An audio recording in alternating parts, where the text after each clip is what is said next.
সঞ্জলি, তুই টের পাচ্ছিস? এই হাওয়াটা জানিস মনে হচ্ছে যেন শরতের গন্ধ এসে পড়ল। শরতের গন্ধ? এই এখানে?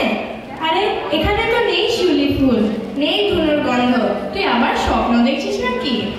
স্বপ্ন নয় রে, মনে হচ্ছে কলকাতায় এই সময় ভোরবেলায় রাস্তায় রাস্তায় শিউলি ফুল ঝরে থাকত, হাওয়াতে একদম মিঠা গন্ধ ভাসত, যেন বলে দিত পুজো চলে এসেছে।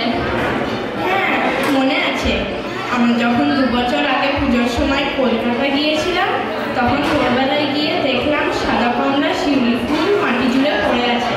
আর ওই যে মন্দির থেকে সকালবেলায় ঢাকের আওয়াজ, উফ, গায়ে কাম্পা দিয়ে দিল।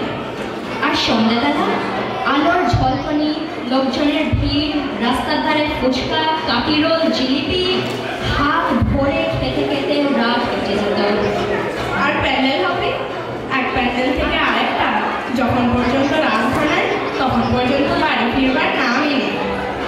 কিন্তু এখানে পুজোটা একদমই আলাদা রকমের।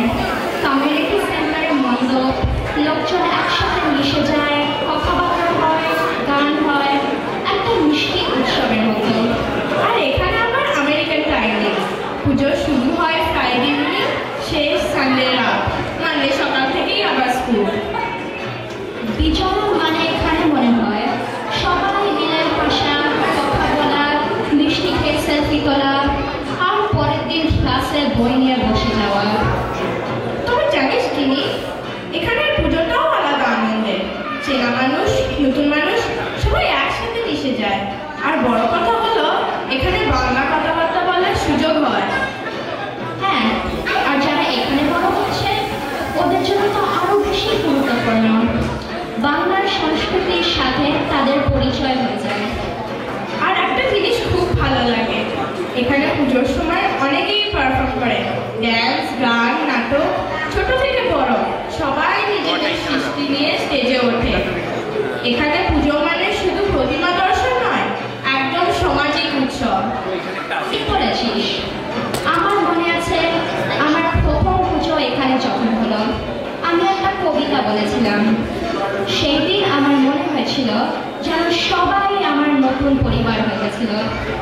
হ্যাঁ, আমাদের কমিউনিটির সঙ্গে পুজোর বন্ধনটা সত্যিই আলাদা। পুজো মানে এখানে একটা হোম অ্যাওয়ে ফ্রম হোম।